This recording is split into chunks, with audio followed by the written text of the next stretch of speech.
ఒక గ్రామంలో 5గురు స్నేహితులు ఉన్నారు.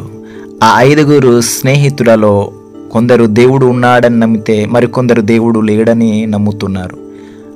అటువంటి వారి మధ్య ఏం జరిగిందో ఈ షార్ట్ ఫిల్మ్ చివరి వరకు చూడండి. మనకు హాలిడేస్ ఇచ్చారు కదా, మనము ఫ్యామిలీ తోటి ఎక్కడికైనా టూరిజంకి వెళ్తే బాగుంటదిరా.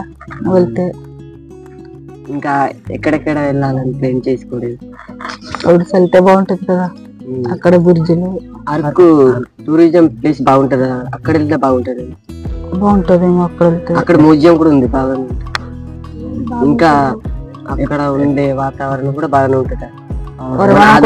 చాలా మంది మనం కూడా వెళ్దాం. మరి అక్కడ టైం ప్లేస్ అలాగే ప్లేస్. నేను ఒక మాట చెప్తాను, వింటారా? అక్కడ చిన్న పిల్లలకి సంబంధించిన క్లాసులు చెప్తారు, మనం వెళ్దాం అక్కడ. ఏ క్లాసులు? Bible story. అసలు దేవుడు ఉన్నాడు లేడా?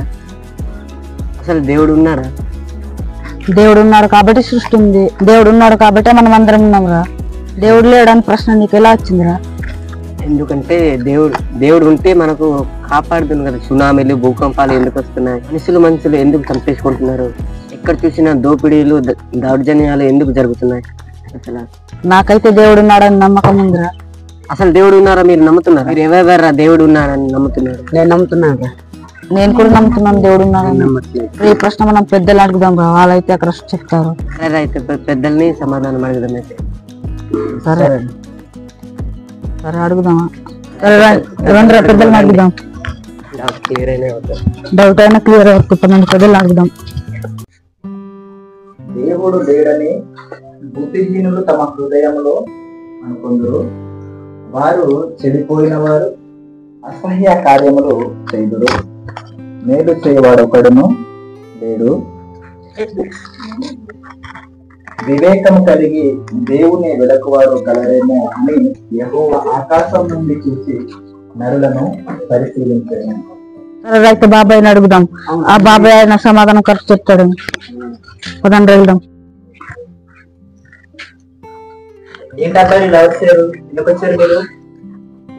నీకు ఒక ప్రశ్న అడగాలనుకుంటున్నా. అవును బాబాయ్. ఏ ప్రశ్న నాన్న? అసలు దేవుడు ఉన్నాడా లేడా బాబాయ్? ఆ ప్రశ్న వచ్చి నీకు అడగాలనుకుంటున్నా. అయితే రండి, నా పక్కన కూర్చోండి. నేను దేవుని గురించి కొన్ని విషయాలు తెలుస్తాను. దేవుని గురించి మీరు ఇందాక ప్రశ్న అన్నారు. అసలు దేవుడు ఉన్నాడా లేడా? దేవుడు ఉన్నాడా లేడా? ఆ ప్రశ్న అడగడానికి వచ్చింది. ఆ ప్రశ్న అడగడానికి వచ్చారా? ఆ ప్రశ్న ఎందుకు వచ్చింది? మనిషి ఎవరు సృష్టించాడు? ఈ ఆకాశాన్ని ఎవరు సృష్టించాడు? అసలు దేవుడు ఉన్నాడా లేడా అంటే చూడండి, ఒక ఇల్లు ఉందంటే ఇల్లుని చేస్తున్న మేస్త్రి ఉన్నాడు. ఒక మొబైల్ ఉందంటే మొబైల్ తయారు చేసిన వాడు ఉన్నాడు. బైక్ ఉందంటే బైక్ తయారు చేసిన వాడు ఉన్నాడు. అవునా కదా? అలాగే భూమి ఉందంటే భూమిని తయారు చేసిన దేవుడు ఉన్నాడు. సూర్యుడు, చంద్రుడు, నక్షత్రాలు, గ్రహాలు, సమస్త విశ్వం, సమస్త సృష్టిని చేసిన దేవుడు కూడా ఉన్నాడు. దేవుడు లేకుండా భూమి తనంతట అది రాదు.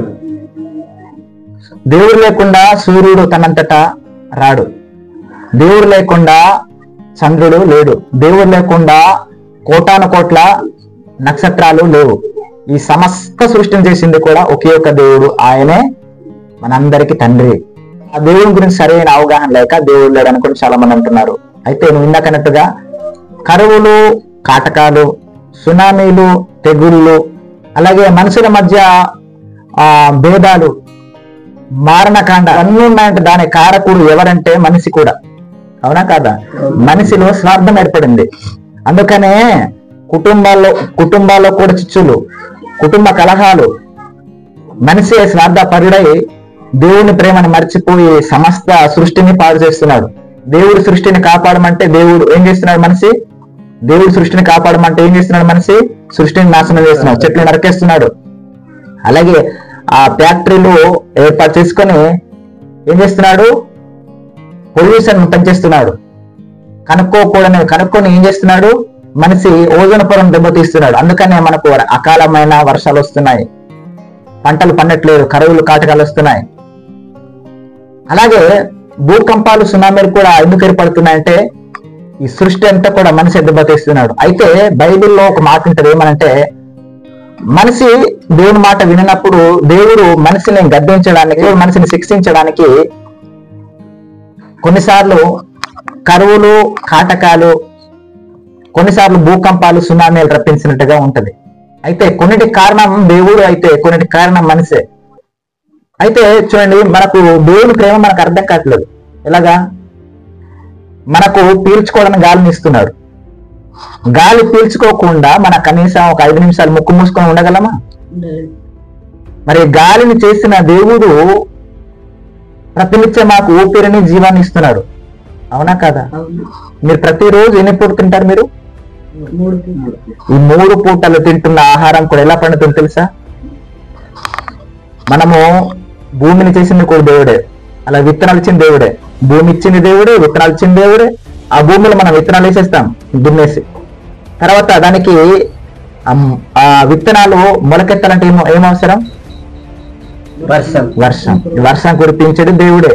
అలాగే ఆ మొక్కలకు పోషణ అందాలంటే, అంటే మొక్కలు ఆహారం తయారు చేసుకోవాలంటే ఏం అవసరము? సూర్యుడు అవసరం. అంటే సూర్య కిరణాలు అవసరం. అందుకనే కిరణజన్య సంయోగ క్రియ అంటారు. మీరు చదువుకుంటున్నారు కదా. అంటే సూర్యుని రప్పిస్తుంది దేవుడే, గాలిని రప్పిస్తుంది దేవుడే, అలాగే భూమిలో నుండి మొలిపించిన దేవుడే, సమస్తాన్ని దేవుడు చేశాడు. మీరు ఆదికాండం మీరు చదువుకున్నారు ఎప్పుడైనా బైబిల్? ఆదికాండము 1వ అధ్యాయంలో సృష్టిని దేవుడు ఏ విధంగా చేశాడు అని అన్ని కూడా రాయబడి ఉంటాయి. మనము దేవుడిని నమ్మాలి, మనుషులు నమ్మకూడదు. ఎందుకంటే మనుషులు మనల్ని మోసం చేస్తారు. టెక్నాలజీ యుగంలో చాలా మంది దేవుడిని నమ్మట్లేదు. హేతువాదులు, నాస్తికులు చెప్పే వాటిని నమ్ముతున్నారు, కానీ దేవుని సేవకులు చెప్పే మాట ఎవరు కూడా నమ్మట్లేదు. కాబట్టి సంసోను చక్కగా నువ్వు ఏం చేయాలి? దేవుని గురించి ఆలోచించాలి. ప్రతినిత్యము క్రమం తప్పకుండా తిరుగుతుంది కదా.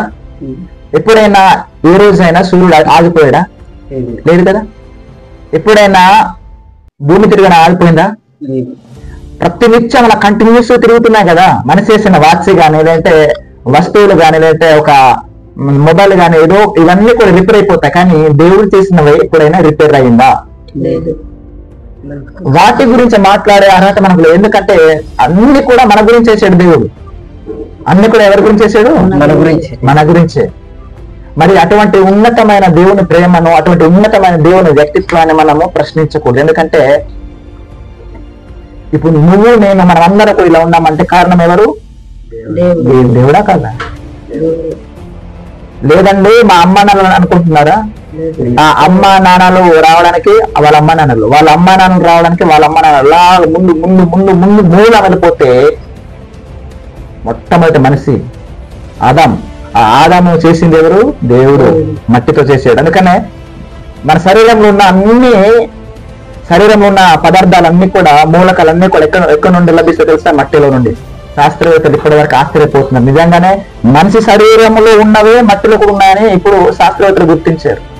కాబట్టి మనిషిని చేసిన దేవుడే, జీవరాశులన్నిటిని చేసిన దేవుడే, సమస్త సృష్టిని చేసిన దేవుడే. కానీ దేవుడు కనిపించాడు. ఎందుకు కనిపించాడంటే ఆయన చూస్తే మన అందరికీ భస్మం అయిపోతుంది, అంటే చచ్చిపోతాం. నన్ను చూస్తే ఏ నరుడు కూడా బ్రతకలేడు అన్నాడు. అలాగే దేవుడు ఆత్మ కూడా, దేవుడు ఆత్మ కనుక ఆయన ఆరాధించే వారి ఆత్మతోనూ సత్యముతోనూ ఆరాధింపవాలను అని యేసుక్రీస్తు ప్రభువు దేవుని కుమారుడు చెప్పడం జరిగింది. కాబట్టి అసలు దేవుడు ఉన్నాడా లేడా అనే ప్రశ్న రావడం మంచిదే, కానీ దేవుడు లేడు అని మాత్రం అనుకోకండి. ఎందుకంటే సమస్తం దేవుడు మనకిచ్చాడు, సమస్త సృష్టికర్త దేవుడు. కాబట్టి అర్థమైన దేవుడు ఉన్నాడా లేడా? మరి దేవుడు లేడని ఎందుకు అనుకున్నావు? అంటే మా ఫ్రెండ్స్ వాళ్ళు చాలా ప్రశ్నలు అడిగారు, అందుకని దేవుడు ఉన్నాడా లేదని అడిగారు. ఆదివారం పూట చర్చికి వస్తే ఇంకా అన్ని డీటెయిల్స్ గా మాట్లాడుకుందాం. ఓకేనా? ఓకే కదా? ఓకే. అయితే ప్రశ్న క్లియర్ అయిందా? ప్రశ్న క్లియర్ అయింది. ఓకే.